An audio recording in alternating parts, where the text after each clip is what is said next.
मित्रांनो नमस्कार, तुमचं स्वागत आहे CK goat farm YouTube channel मध्ये।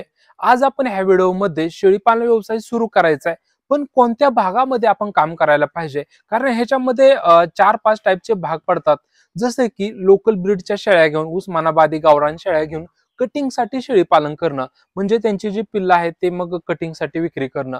त्याच्यानंतरचा दुसरा टाइप पडतो, तर तो म्हणजे काय की जे हायब्रिड जातीच्या शेळ्या आहेत, जसं की बिटल, शुरुई, सोजत आहे, कोटा, बोर, ह्या शेळ्या घेऊन ते ब्रीडिंग मध्ये काम करणं दुसरा टाइप झाला। तिसरा टाइप म्हणजे काय की जसं की काही भागामध्ये बिटल आहे, सानेन जातीच्या शेळ्या घ्यायच्या आणि दुग्ध व्यवसायासाठी ते काम करणं, म्हणजे जसं की लहान मुलांचे जे हॉस्पिटल वगैरे आहेत तर तिथं दूध पुरवणं अशा प्रकारचं आहे, किंवा ते औषधी गुणधर्म त्या शेळीच्या दुधामध्ये भरपूर आहेत, त्यामुळे दूध व्यवसायामध्ये काही लोक काम करतात।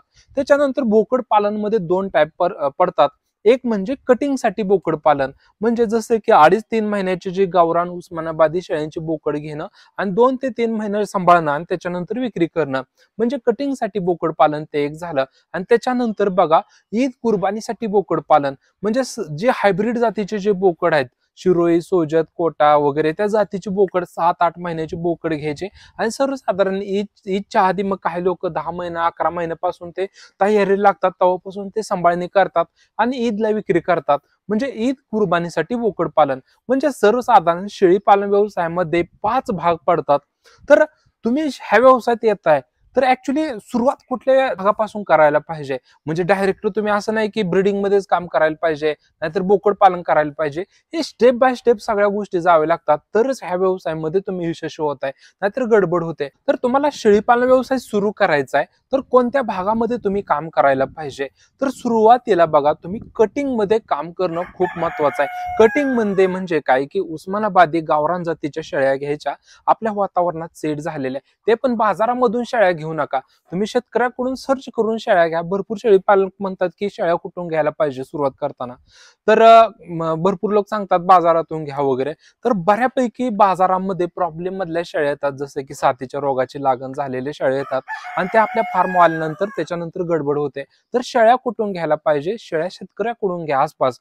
बंदिस्त फार्मवरती मिळाल्या तर ठीक, पण बऱ्यापैकी म्हणजे बंदिस्त फार्म उस्मानाबादीमध्ये नाहीतच, बरं का, नाहीतच म्हणता येईल।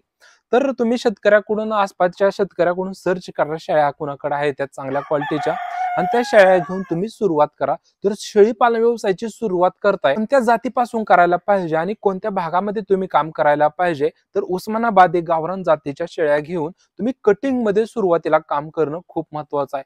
आता गडबड कशी होते ते तुम्हाला सांगतो।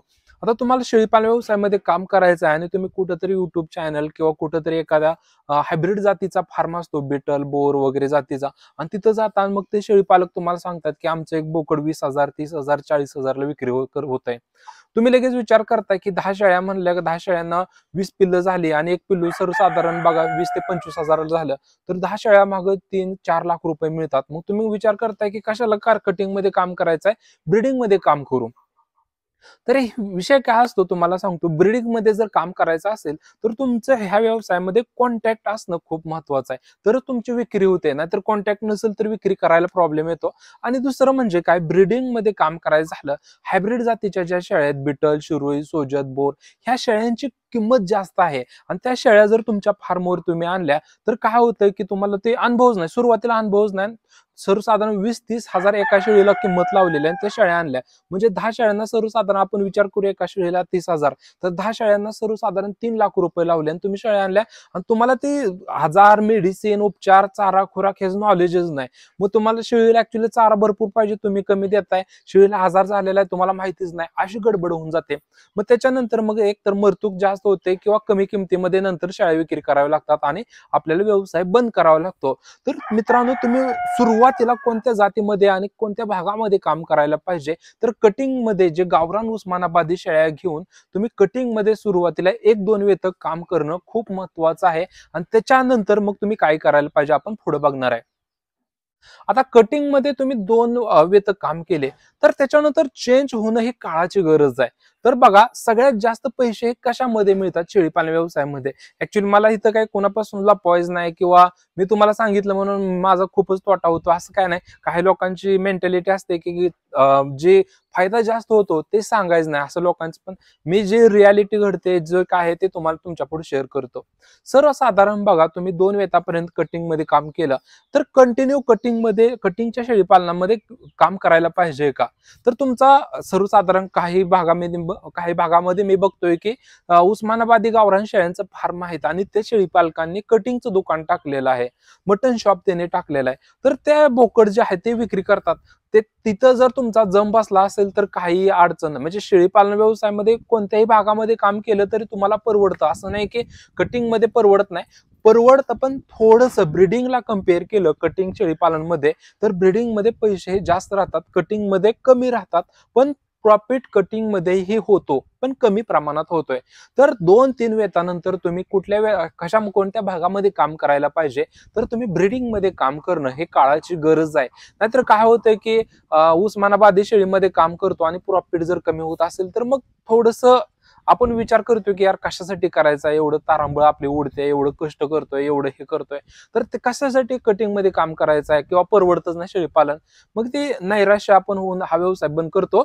तर 2-3 वेत झाल्यानंतर तुम्ही मग हायब्रिड जातीमध्ये काम करणं ही काळाची गरज आहे. कारण जो चारा खुराकावर जे खर्च होतो आणि त्याच्या लेवलला प्रॉफिट आहे कटिंग मध्ये तर थोडासा कमी प्रमाणात राहतो.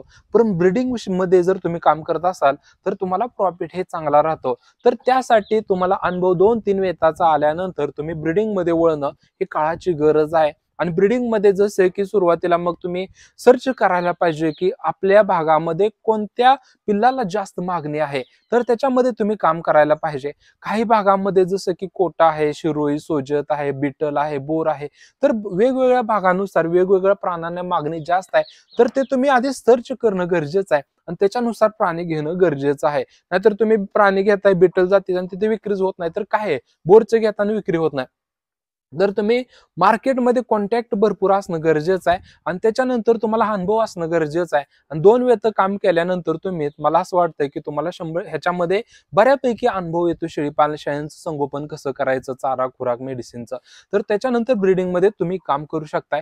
तर कटिंग मधून ब्रीडिंग मध्ये कसं जायचं हे आता बघणार आहे आपण.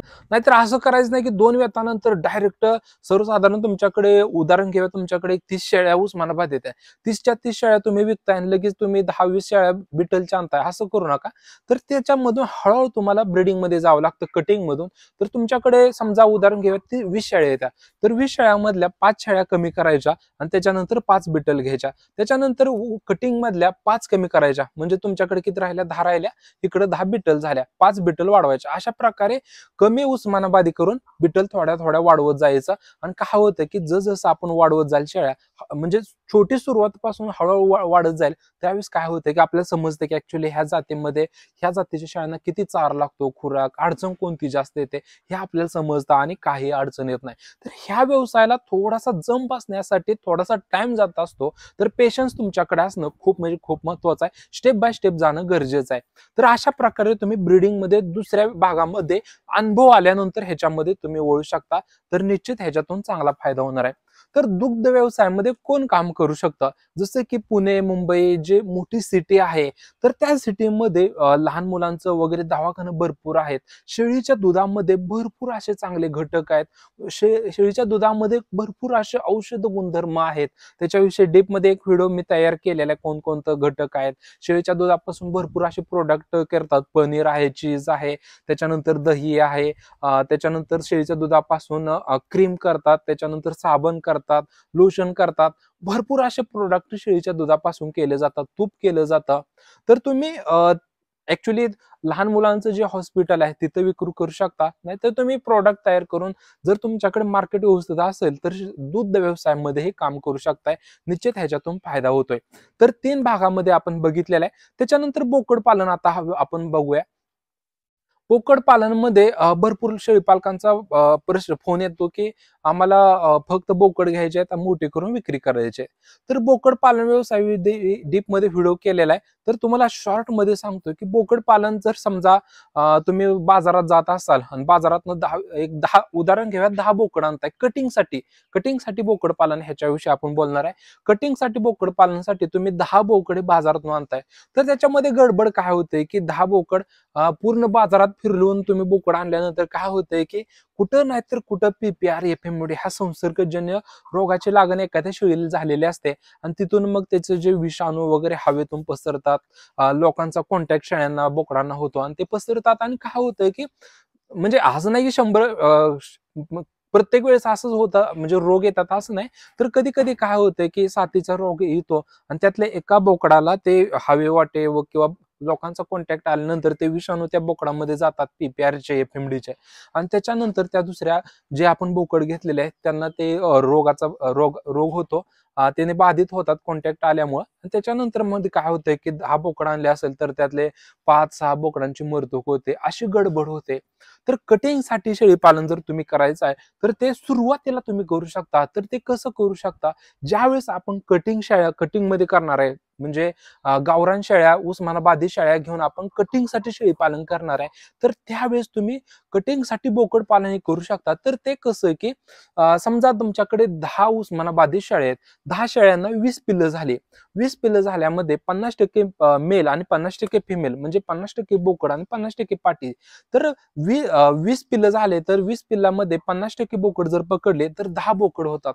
तर 10 बोकडापैकी काय करायचं, सर्वसाधारण आपण दररोज बघत असतोय की कोणत्या बोकडाचं वजन जास्त आहे किंवा त्याचं स्ट्रक्चर जबरदस्त आहे, चकाकी लांबी रुंदी वजन फास्ट वाढवते, तर ते आपण बघत असतो दररोज. आणि तुम्हाला समजते की ऍक्च्युली 10 बोकडामध्ये असं 1-2-3 बोकड आहेत त्याचं वजन वाढच होत नाही. तर त्यावेळेस काय करायचं, ते 3 बोकड आहे ते विक्री करून टाकायचे आणि राहिलेली 7 बोकड आहे ते हायच तुमच्या फार्मवर ठेवायचं. म्हणजे त्याचा काय फायदा होतो, तर ते बोकडांचं वजन वाढ हे फास्ट झालेलं असतं, तुमच्या शेळ्यांना बोकड झालेले आहेत त्यामुळे साथीचा रोग नाही, जागा बदल नाही, चारा बदल नाही. आणि त्याचं म्हणजे काय होतंय की जागा बदल चारा बदल न केल्यामुळे काय होतंय की त्या बोकडाचं वजन वाढ फास्ट होते आणि साथीच्या रोगाची लागण होत नाही. तर त्यामुळे तुम्ही काय करायचं, सर्वसाधारण बघा 3 महिन्यानंतर बोकड विकणार असाल तर तुम्ही सर्वसाधारण 2 महिने अजून ठेवा, 5 महिन्यानंतर विक्री करा. म्हणजे तुमच्या लक्षात येईल की कटिंगसाठी जे शेळी पालन करतो आपण, तर त्याच्यासोबत कटिंगसाठी बोकड पालनही करू शकतो आणि त्याचा चांगला फायदा होतो. नाहीतर तुम्ही बाजारातून जर बोकड आणत असाल तर 2-3 लॉट मागे एखाद्या साथीच्या रोगाची लागण होते आणि आपल्याला 2-3 लॉटचा जो प्रॉफिट होणार आहे तो सगळा त्याच्यावरती जातो. तशा प्रकारे गडबड होते. तर त्याच्याविषयी तुम्ही विचार करू शकता, कटिंगसाठी शेळी पालन सोबत कटिंगसाठी बोकड पालन. आता आपण बघणार आहे की ईद कुर्बानीसाठी बोकड पालन. तर ईद कुर्बानीसाठी जे बोकड पालन आपण करतो तर ते कोणत्याही भागामध्ये त्याच्यासोबत तुम्ही साईड म्हणजे करू शकता, साईड बिझनेस थोडक्यात म्हणता येईल. तर ते म्हणजे काय, कटिंगसाठी बोकड पालन करताय तर त्याच्यासोबत 2-3 किंवा 5 बोकड तुम्ही हायब्रिड जातीचे जसे की बिटल, शिरोई, सोजत वगैरे ह्या जातीचे एक 4-5 बोकड आणून एखाद्या छोट्या कप्प्यामध्ये ठेवून तिथं तुम्ही सांभाळणी करू शकता. म्हणजे कटिंगसाठी शेळी पालन सोबत हे बोकड पालन ईद कुर्बानीसाठी होत आहे. किंवा ब्रीडिंग मध्ये काम करताय, ब्रीडिंग मध्ये काम करताना सर्वसाधारण तुम्हाला असं समजते की ऍक्च्युली बिटल, आता उदाहरण घेऊया, बिटल जातीचे शेळी पालन करताय. ऍक्च्युली काय होतंय की बोकड चांगला आहे पण कलर मध्ये तो मार खातो. म्हणजे कलर जर त्याचा तांबडा पांढरा वगैरे आला असेल तर लोक म्हणतात काळा कलर नाही त्यामुळे कमी मध्ये द्या, 10,000ला द्या, 15,000ला द्या. तर त्यावेळेस कमी मध्ये विकण्यापेक्षा तुम्ही मग तो बोकड ईद कुर्बानीला ठेवू शकता, काहीच अडचण येत नाही. म्हणजे तुम्ही ब्रीडिंग मध्ये जर काम करत असाल आणि जो बोकड कमी पैशामध्ये विक्री होतोय तो बोकड तुम्ही न विक्री करता तुमच्या फार्म मध्ये जर ठेवला आणि सर्वसाधारण तुम्ही 7-8 महिन्यानंतर जर विक्री केली तर तुम्हाला त्याच्यातून चांगला फायदा होतो. म्हणजे ईद कुर्बानीसाठी जे बोकड पालन करतो तर ते प्रत्येक व्यवसायासोबत प्रत्येक भागासोबत आपण करू शकतो. कटिंगसाठी शेळी पालन सोबत, ब्रीडिंगसाठी, दुग्ध व्यवसायामध्ये ह्याच्या किंवा कटिंगसाठी बोकड पालन सोबत बकरीदसाठी बकरीदचे बोकड पालन हे करू शकतो. अशा पद्धतीने तुम्ही नियोजन करू शकता. तर मित्रांनो, तुम्हाला समजलंय की ऍक्च्युली शेळी पालन व्यवसायामध्ये स्टेप बाय स्टेप जाणं खूप महत्वाचं आहे आणि आपल्या भागामध्ये कोणत्या प्राण्याला जास्त मागणी आहे त्यानुसार तुम्ही त्याच्यामध्ये काम करणं गरजेचं आहे. नाहीतर तुम्ही मग सुरुवात करताय, कटिंग मध्ये केलं, गडबड होते. नाहीतर तुमच्याकडे जसं की उदाहरण घेऊया, बिटल जातीच्या प्राण्याला जास्त मागणी आहे आणि तुम्ही उस्मानाबादी मध्ये करताय, हे पण चुकीचं आहे. मग तुम्ही ओळखायला पाहिजे ह्या मार्गे, ह्या व्यवसायामध्ये अपडेट राहणं गरजेचं आहे, तर तुम्हाला प्रॉफिट जास्त होणार आहे. नाहीतर भरपूर लोक म्हणतात की युट्यूबलाच आम्हाला ऐकायला मिळतं की एवढं प्रॉफिट होतंय पण आम्हाला कधी प्रॉफिटच झालं नाही. तर तुम्ही चेंजेस होत नाही, तुम्ही जात वेगळ्या चेंज करत नाही, कालांतराने चेंज होत नाही, तर प्रॉफिट कसं होणार आहे. तर मित्रांनो, तुम्ही ह्याच्याविषयी विचार करू शकता आणि ह्याच्यामध्ये तुम्ही चेंज करा. तुम्ही ओळखा ऍक्च्युअली आपण किती दिवस काम करतोय, हे सगळ्या गोष्टी विचार करून चेंज करू शकताय. निश्चित तुम्हाला ह्याच्यातून चांगला फायदा होणार आहे. तर मित्रांनो, तुम्हाला माहिती कशी वाटली जरूर कमेंट करून कळवा. चॅनलवरती नवीन असाल तर चॅनल सबस्क्राईब करा, लाईक करा आणि शेअर करा. धन्यवाद.